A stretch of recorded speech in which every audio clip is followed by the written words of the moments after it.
इस वीडियो का उद्देश्य आपके चाइल्डहुड ट्रॉमा या बैड मेमोरीज को पुनः जीवित करने का नहीं है, बल्कि एक जवाब ढूंढने का है। एक ऐसे सवाल का जवाब ढूंढना जो हम सब ने अपने आप से किया है और शायद कई कई बार किया है। आज इस सवाल को मैं संवाद यानी कॉन्वर्सेशन के रूप में आपके सामने रखूंगी। संवाद शुरू करने से पहले जरा स्टोरी की सेटिंग बता दूं। आपका 10th क्लास का रिजल्ट आया है, 90% अबव परसेंटेज, हर तरफ वाह वाह, और इसी खुशी में एक छोटा सा फंक्शन या फैमिली गैदरिंग। तभी आपके एक रिश्तेदार आपके पास आते हैं। और बेटा कॉन्ग्रेचुलेशंस, अब आगे का क्या सोचा है? Thank you uncle. आगे का। तभी होती है पापा जी की एंट्री।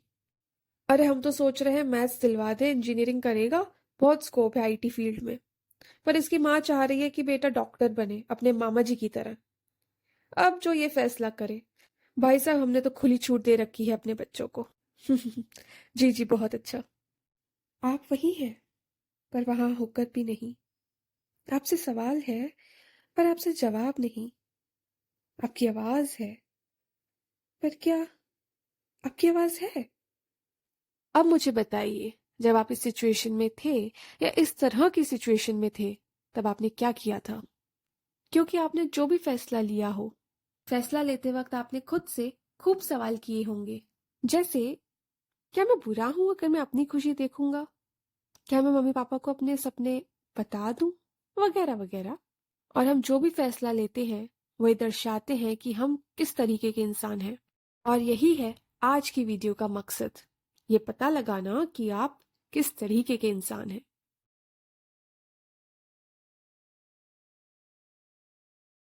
अब आप रिबेल हैं या नहीं, इसे जानने के लिए पहले हम देखते हैं कि रिबेल होता कौन है। रिबेल को अगर किसी ने अच्छे से एक्सप्लेन किया है तो वो फिलोसोफर एल्बर्ट कैमू ने अपने ऐसे द रिबेल में किया है। रिबेल वो है जिसने हाँ भी कहा है और ना भी। No to the operation and yes to yourself and your identity. मतलब जहां पे आप पूरी तरह से उस चीज के अगेंस्ट नहीं हो, आप मना करते हो और एक बाउंड्री क्रिएट करते हो मना करके, एंड यस करते हो अपनी सेल्फ रिस्पेक्ट को। इसे हम एक मूवी सीन से समझते हैं। इस सिचुएशन में स्लेवरी बहुत कॉमन है, बट एक पॉइंट आता है when they draft a bill to make a separate toilet for coloured people and blame them for being unhygienic. तब एक हाउस हेल्प कहती है, this is my extent of tolerance. वो स्लेवरी के अगेंस्ट नहीं है, वो तो हमेशा से हाउस हेल्प थी, वो तो हमेशा से ही एक स्लेवरी के कॉन्सेप्ट को फॉलो करती थी। बट यहाँ पे by saying no, she just created a boundary for herself. वो ये नहीं कह रही कि मैं अब आपकी हाउस हेल्प नहीं बनूंगी, बट मैं ये नहीं सहूंगी, ये मेरी हद है। एंड जिस मोमेंट में वो नो कहती है, she begins to desire and think, and that gives birth to something, and that something is awareness. और इसे ही कैमू ने द इनिशियल एक्ट या फर्स्ट फेज ऑफ रिबेल कहा है। अवेयरनेस कि नाउ आई एम इक्वल, अब मुझे चाहिए भाई फुल इज्जत। एंड जब ये अवेयरनेस आपको पूरी तरह से हो जाती है, तब आपका एटीट्यूड चेंज हो जाता है from creating boundary to all और नथिंग। मतलब या तो फ्रीडम या डेथ। और ये अवेयरनेस तभी आती है जब आपको लगता है कि ये सिर्फ आपकी अकेले की फाइट नहीं है, but now you are fighting for a common cause. और ये है रिबेल का सेकेंड फेज, जो एक्सट्रीम होता है और रेडिकल होता है। रिबेल के इन दो फेसेस एके टाइप्स को समझने का बेस्ट एग्जाम्पल है हमारा इंडिपेंडेंस मूवमेंट। आपने हिस्ट्री क्लास में पढ़ा होगा that there were two kinds of nationalist, moderate and assertive slash extremist nationalist. Moderate nationalist वो थे जिन्होंने एक बाउंड्री क्रिएट की थी। They were not against the British Raj in toto, means in totality, but वो बिलीव करते थे colonial form of self government में। और दूसरी तरफ थे हमारे assertive nationalist, जिन्हें चाहिए था पूर्ण स्वराज with no compromise।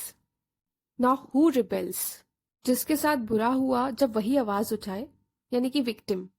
और सेकंड टाइप होते हैं rebel in solidarity, जहां आप खुद victim नहीं हो, पर you identify with their cause.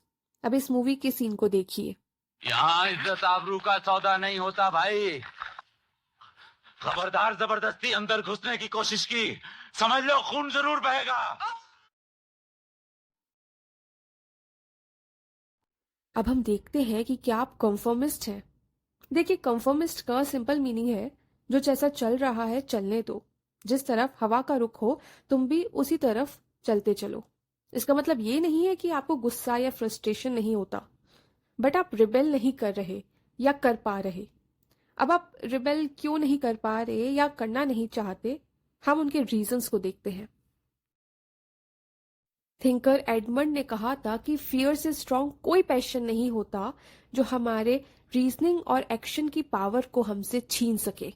अपनी बुक नाइदर विक्टिम्स नॉर एग्जीक्यूशनर्स में एल्बर्ट कैमू ने लिखा है कि लोगों को फियर से कंफर्मिस्ट बनाया जाता है क्योंकि लोगों ने इतनी ह्यूमिलेशन, इतना टॉर्चर, किलिंग्स को विटनेस कर लिया होता है कि अब उन्हें पता है बातों से उस इंसान को कन्विंस किया ही नहीं जा सकता, तो बोलने का क्या मतलब बनता है, सिंस उन्हें अब इंसानियत की भाषा समझ ही नहीं आती।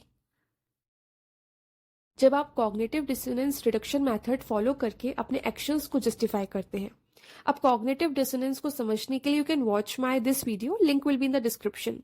बट अभी जस्टिफिकेशन को हम 2 मूवी क्लिप्स से समझ सकते हैं। गवर्नमेंट ने आपको पीस एंड ऑर्डर प्रॉमिस किया और बदले में सिर्फ एक चीज मांगी, योर साइलेंट ओबीडियंस। बस सवाल नहीं करना है, हाँ में हाँ मिलानी है। तो अब स्टेट जो भी करेगी वो पीस एंड ऑर्डर के नाम से जस्टिफाइड होगी। Why did we take part? Because we loved our country. What difference does it make if a few political extremists lose their rights? What difference does it make if a few racial minorities lose their rights? It is only a passing phase. It is only a stage we are going through. It will be discarded sooner or later. Hitler himself will be discarded sooner or later. The country is in danger. We will march out of the shadows. We will go forward. Forward is the great password.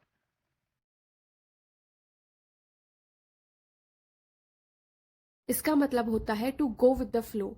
ये तब होता है जब आपसे कोई काम कहा गया है, जैसे कहा गया है, आपने बिना सवाल जवाब करके दे दिया, विदाउट एनी डिजायर और एनी गिल्ट। एंड लास्ट है टाइम एंड एज फैक्टर। इसका एक बेसिक एग्जाम्पल लेते हैं। आपको वेस्टर्न ड्रेस पहनने की फ्रीडम थी, एकदम से एक रूल आता है कि घर से बाहर कोई भी जीन्स टॉप पहन के नहीं जाएगा। उस टाइम जो सोसाइटी में ट्रांजिशन पीरियड चलता है, वही टाइम सबसे ज्यादा रेजिस्टेंस का होता है, रिबेल बनने का होता है। बट मान लीजिए आपका बर्थ ही उस टाइम पीरियड में होता है जहां पे ये रूल नॉर्मलाइज हो चुका है, बहुत साल बीत चुके हैं। अब आप खुद बताइए मुझे कि वहां पे रिबेल बनने के चांसेस ज्यादा होंगे या कंफर्मिस्ट बनने के। एंड ऑलमोस्ट सेम है ये एज फैक्टर। आपने वो एक्सप्रेशन तो सुना होगा, गरम खून है भाई, जोश भरा पड़ा है। बस यही है age factor. History and research ने ये दिखाया है कि young people are more likely to question और shake up the established order, और टाइम के साथ वो ठंडे पड़ जाते हैं, रिबेल करते हैं बट उतने रेडिकल वेज से नहीं। और यहाँ पे तिलक जी का एक बहुत बढ़िया कोट है। अभी आप सोच रहे होंगे कि मैंने इतने इंटेंस एग्जाम्पल्स दिए हैं, भाई इतनी इंटेंस तो मेरी लाइफ है भी नहीं। बट मेरा मानना है कि कोई भी टॉपिक को अच्छे से समझने के लिए जितने इंटेंस एग्जाम्पल्स दिए जाएं, उस टॉपिक की वैल्यू उतनी ही बढ़ती है। अच्छा चलिए, अब मैं बताती हूँ कि जब मैं इस सिचुएशन में थी तब मैंने क्या किया। मैंने ना एक थर्ड ऑल्टरनेटिव चूज किया। जी हाँ, चलिए उस थर्ड ऑल्टरनेटिव को भी देखते हैं। मध्यम मार्ग बुद्धिस्ट फिलॉसफी का एक इम्पॉर्टेंट कॉन्सेप्ट है। वैसे तो इस फिलॉसफी को डीपर लेवल पे समझने के लिए एक डेडिकेटेड वीडियो चाहिए, बट सिंपल लैंग्वेज में इट मीन्स एक्सट्रीमिटीज को अवॉइड करना, मतलब किसी भी चीज की अति नहीं करना। It's like I respect your views and opinions, but मेरे भी कुछ थॉट्स हैं, मेरी भी कुछ वैल्यूज हैं। इसमें आप दूसरों की चॉइसेस और ओपिनियंस को ऑब्जर्व करते हैं एंड अपनी कॉन्शियसनेस के अकॉर्डिंग डिसीजंस लेते हैं। इसमें आप रिबेल की तरह रिएक्टिव और रेडिकल नहीं होते और एक कंफर्मिस्ट की तरह पूरी तरीके से सरेंडर भी नहीं करते। Rather you are a non conformist, that is आप अपनी लाइफ के डिसीजंस अपने हिसाब से लोगे, बट कॉन्शियसली लोगे विदाउट एनी आउटरीच और challenging the authority by radical means. You can read about this philosophy in Jataka tales and Panchatantra. मुझे खुद हिस्ट्री, पॉलिटी बहुत पसंद था, but my family wanted me to get a professional degree. Yes, it was a constant battle with myself and my family. At the end, I pursued BLLB honors. क्या मेरी journey easy थी? नहीं, but at least I was not entirely unhappy, and nor was my family. At the end मैं ये कहना चाहती हूँ कि फैसले चाहे दूसरों को माइंड में रख के लिए जाएं या अपने आप को, रिग्रेट्स लाइफ का पार्ट है, सफरिंग लाइफ का पार्ट है, बट कौन सा रिग्रेट चूज करना है ये हमारे ऊपर है। देखिए, इस वीडियो का मकसद किसी को सही या गलत प्रूव करने का नहीं है, ना ही किसी को प्रोवोक करने का है। बस ये बताने का है कि हमारी लाइफ हमारी चॉइसेस पे डिपेंड करती है। इसलिए it's high time that we should reflect upon our choices, ताकि हम फ्यूचर में बेटर चूज कर पाएं, बेटर डिसीजंस ले पाएं। And thank you for watching. जो भी मूवीज के रेफरेंसेस मैंने इस वीडियो के लिए लिए थे, they will be on the screen and I will see you in the next video. Bye bye.